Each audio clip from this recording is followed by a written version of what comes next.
Solar energy is currently gaining popularity as a greener and sustainable source of energy. Ang average trend ng shift from conventional to solar panel is 5 houses per week.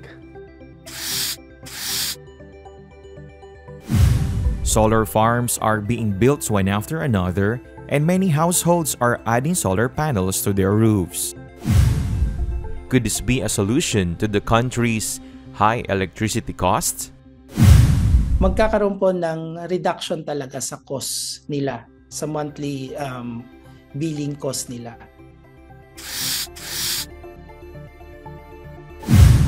Could it be the country's contribution to the global effort to curb carbon emissions? Mas mataas yung carbon footprint to manufacture that, pati yung mga water and the energy that it would take to manufacture that storage system. As one of the perceived cleanest energy sources, its popularity is on the rise. However, potential challenges for the future are beginning to surface. Given this context, are we on the brink of genuinely sustainable future? Or are we merely setting the stage for another looming challenge?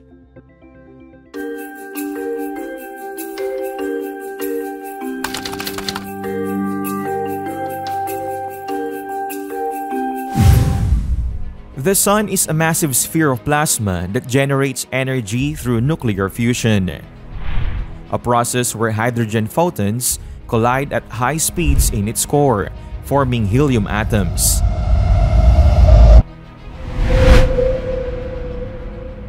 Nuclear fusion produces a substantial amount of energy that sustains life on Earth.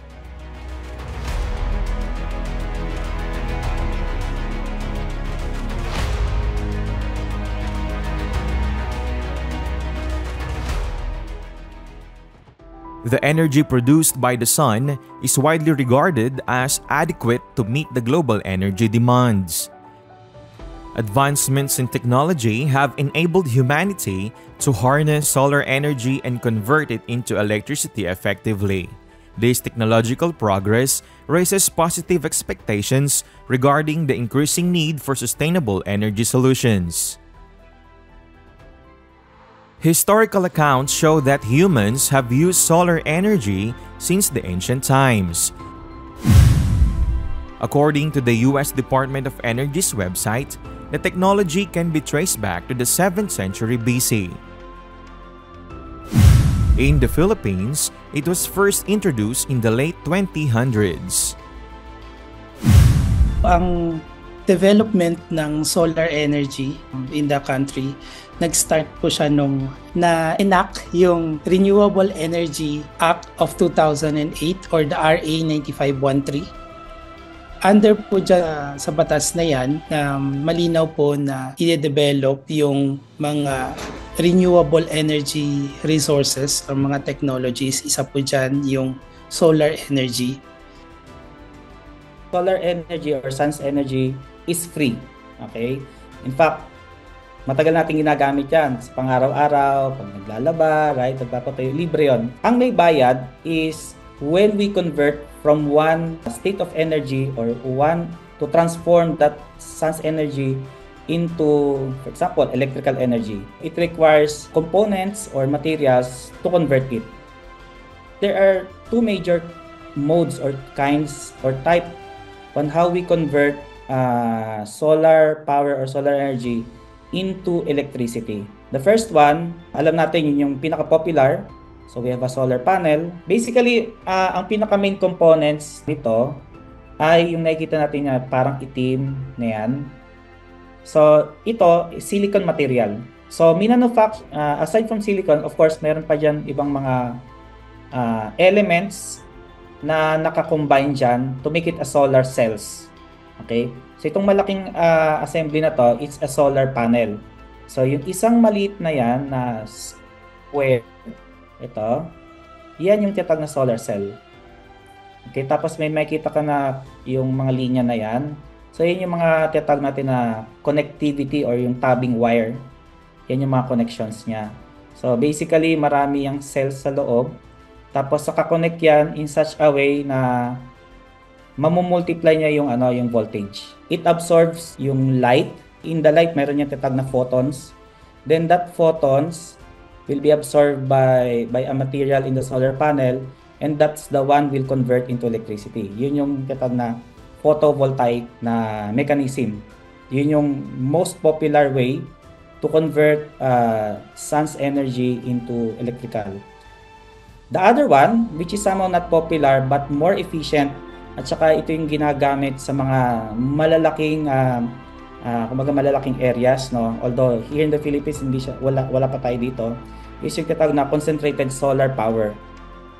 It uses mirrors or lenses to focus sunlight onto a small area, creating intense heat that can be used to generate electricity, heat, or power chemical reactions. In the Philippines, the government is giving incentives to boost the use of renewable energy, particularly solar energy technology. Tax incentives po yung para sa business side. Kasi itong sa consumer side, we call it as the non-fiscal incentive. Yun po yung net metering program. Yung isang consumer ay pwedeng mag-put up ng solar facility, rooftop sa kanyang bahay na up to 100 kilowatt. Ang gagawin niya po doon, i-consume niya po yung kuryente na yon, and then ang excess po na na-produce ng kanyang facility, allowed po siyang ibenta ito sa grid. Ang gagawin po dyan is i-offset. Ma-offset po yun sa billing natin. Sa next succeeding billing nyo, yung supposedly nababayaran nyo na lang ng kuryente ay mababawasan doon sa na-ibenta ninyo or na-export ninyo through this net metering program. On the fiscal incentive naman po, sa business side, meron po tayong income tax holiday. So pag isang RE developer ay makakasecure ng service contract with the DOE, meron po siyang 7-year income tax holiday. Pwede din po siyang mag-avail ng duty-free importation and 10% corporate income tax. Also with the BIR, meron po silang VAT zero-rated incentives na pwedeng i-avail. Renewable energy has gained popularity over the years due to the government encouragement and increasing environmental awareness. Ang average trend ng shift from conventional to solar panel is 5 houses per week. The government, particularly the Department of Energy, is awarding services contracts to renewable energy developers to meet the increasing demand for cleaner energy. So mayroon tayong 602 projects na may potential capacity of around 43 gigawatts of capacity. Yan po yung potential na mapoproduce from that 602 projects. And yung installed capacity naman, ibig sabihin yan po yung mga natayo ng solar projects at around 2.1 gigawatt po. Yung service contract po, yan po yung ina-award ni Department of Energy o ni DOE para yan po yung magkaroon po ng license yung isang RE developer. However, we are still far from meeting our renewable energy target. I think yung latest figure is 2023. Ang share ni RE pa lang po ay nasa 22% pa lang po. So it's a long way, but through continued effort po ng DOE and lahat ng energy sector as a whole, we believe naman po na we can achieve that target po. The cost of solar energy technology has significantly decreased compared to previous years, making it a more accessible option for a wider range of applications. When the solar energy industry started in the Philippines way back 2010, nagkaroon ng idea yung mga kababayan natin. And good thing, I'm glad to say, na positive trajectory. Kasi nagmura yung prices natin, especially the solar panels. Dati, ang mahal, ang simpleng 5 kilowatts before, 1 milyon. Ngayon, ang 5 kilowatts, nasa 250,000 lang. Ang return of investment dito, for example, sa 5 kilowatts, let's say that cost 250,000. More or less, papatakbo yan ng 3 to 5 years return of investment. But take note, mapapakinabangan nyo yan in 30 years. Because ang lifespan ng solar panel is 30 years. The above-mentioned demand and conversion rate mean tons of solar panels and storage systems will be needed. Yung 5 kilowatts, siguro you visualize it by the number of solar panels. It's equivalent to 10 pieces of solar panels na 2 by 3 meters. Given that number, a residential scale alone, you can imagine how many solar panels and storage system materials will end up in landfills over 30 years or even sooner. On top of that, meron pa tayong solar farms. Not to mention the industrial-scale solar power that has been installed. It's more important to note that this is only in the Philippines, which lags behind other countries in this technology. We are an emerging country. Siguro, karamihan ng ginagawa natin ngayon is awareness and to educate the people na meron palang free energy coming from the sun. The number of solar panels nearing the end of their operational life is expected to increase significantly as technological advancements continue to develop.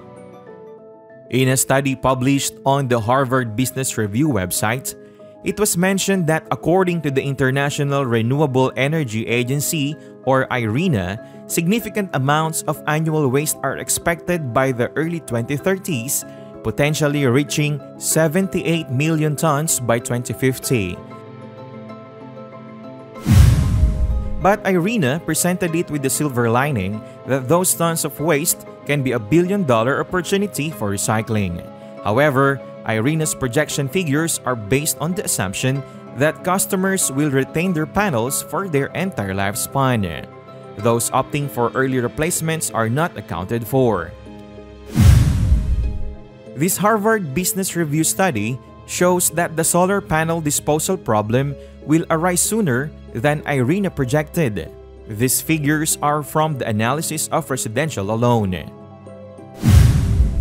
You can totally picture the number when you think about it on an industrial scale. On a more positive note, an engineer from the Philippines concurs with the IRENA's perspective regarding the potential for recycling opportunities when solar panels reach the end of their operational lifespan in approximately 30 years. Solar panel alone, yung recyclability niya, I would say napakataas. Okay? So, yung frame, aluminum yon. So, alam naman natin, metal can be reused anytime, can be remanufactured, no? Reused. Glass, syempre may glass yung yung solar panel, pwede rin siyang ma-reuse. Silicon, yung photovoltaic cell, pwede rin siya ma-remanufacture, okay, or ma-reuse. Nevertheless, solar panels are likely to end up in landfills unless the recycling costs are reduced, according to the study mentioned above. The issue discussed above focuses on the disposal of solar panels. But is that truly the core concern regarding this technology?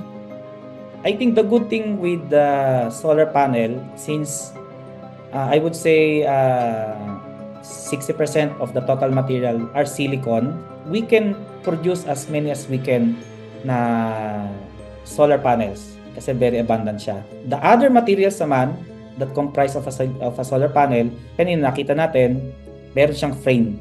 Aluminum naman yon. Is aluminum. So somehow it's also abundant. Yung silicon, isa sa abundant elements in the world. Pumunta tayo sa beach, yung sand, glass, okay, silicon yon. This is one of the reasons why solar energy technology gained popularity as green energy. The carbon footprint of panel production is minimal compared to conventional electricity's greenhouse gas emissions. So, may mga carbon footprint. Anything na minanufacture from any materials, may matatag tayong carbon footprint. So, I would say na if we would weigh yung carbon footprint equivalent, okay, na ginawa ang isang, for example, specifically for solar panel, as compared, for example, usually ang solar panel, once operational na yan, tumatagal yan from 20, 25, up to 30 years. Kung i-weigh natin yung carbon footprint na manufacture siya, kumbaga mas mababa pa rin yung footprint na manufacture siya kaysa gumamit tayo ng mga typical fossil fuel. But the real culprit that has the potential to cause significant damage to the environment is... Ang battery kasi, which is an energy storage, yun yung isa sa mga components na nagpapamahal if you would require to store energy. Right now, I would say specifically yung battery, yung lithium-ion battery. So, sa ngayon, medyo mataas ang carbon footprint ng pag-manufacture ng lithium battery. Not just sa carbon footprint, pati nga yung water component na ginagamit to manufacture lithium battery, somehow medyo malaki yung effect. Kumbaga parang yung water supply na yon, instead na ginagamit natin, sa everyday use, drinking or whatever, so humahalo pa siya sa demand to manufacture lithium battery. So right now, we have a challenge on that. Ang lithium kasi na materials, konti yan, okay? So limited lang ang countries na kayang na mayroong source of lithium material.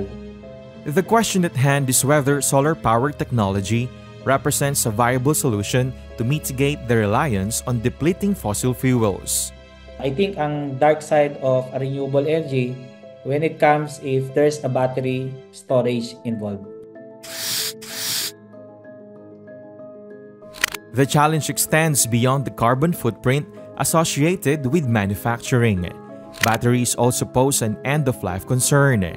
Ultimately, these batteries are commonly disposed of in landfills because the recycling cost is relatively higher than manufacturing a new one.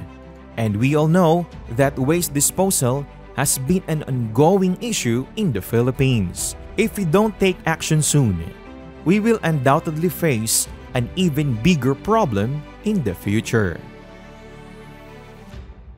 Nakita natin yung solid waste problem ng Pilipinas ay malala, grabe na talaga. Katunayan, marami na tayong landfills na punong-puno na, Maraming hindi sumusunod sa environmental law, yung RA 9003 para doon sa disposal, At the time of writing, there's no established policy governing the disposal of solid waste related to solar panels and storage batteries. Wala pa sa Pilipinas, hindi kami obliged ng government to get those end-of-life systems and dispose it properly. Wala tayong ganun batas sa ngayon kasi hindi pa tayo dumarating doon. Ang Eco Waste Coalition kasama yung ilang mga membro at yung DNR ay nagbabalak niyan. So merong gagawin tayo na pag-aaral kung hindi ngayong taon ay sa susunod na taon tungkol dito sa lumalaki na basura mula sa solar panel. We assume it under the current Ecological Solid Waste Management Act of 2000 po. Pero syempre, as time goes by, kailangan po talaga naman i-enhance yung policy, yung batas to make sure clearly may guidelines po specific on disposal of solar panels because currently hindi po siya defined naman talaga specific. Despite the significant challenges mentioned earlier, the Department of Energy remained optimistic about the potential of solar energy for the future. Yung solar energy, aside sa lesser yung impact on the environment, only on the manufacturing side lang po, hindi po siya nauubos. Hindi po nadideplete like the fossil fuels because renewable nga po siya. Solar power advocates are hopeful that any risk related to this technology will be properly managed when the time arises. Darating din tayo sa stage na pag malapit na dun sa critical stage ng end of life, doon siguro magkakaroon ng mas stringent campaign when it comes to recycling and proper disposal of those systems, mga e-waste. Specifically for solar panels. Sabi nga nila, parang ano yung sakit no? Walang gamot kung walang sakit, right? So, pag andyan na yung sakit, that's the time that we will try to discover, innovate a way, a cure for that problem. Okay, so I'm very optimistic on that. Personally, think na eventually dapat this should be an inter-government effort, hindi lang po kay DNR, kundi kailangan po nandito po si DOE, yung local government units, national government agents, and other national government agencies para po to ensure na yung by the end of the 20 or 30-year lifespan, kahit nakikita natin na medyo matagal pa po yun dahil bago pa lang po yung solar technology, pero dapat po nailelay na natin yung mga dapat nating gawin to ensure na magkakaroon po tayo ng proper waste disposal for this solar technologies po. In light of the broader discourse surrounding solar energy, it is important to acknowledge that while this resource is both abundant and renewable, there are inherent costs that need to be carefully considered. These costs encompass not only monetary aspects, but also significant environmental impacts. Dapat po tayo as individuals, lahat po tayo, meron tayong, tama po kayo, we have our own little contributions at a household level, doon mismo sa bahay namin. They will have that core discipline in them na dapat they are part of this bigger goal natin. So, which is to ensure na sustainable po yung source natin ng kuryente at malinis po ang environment natin.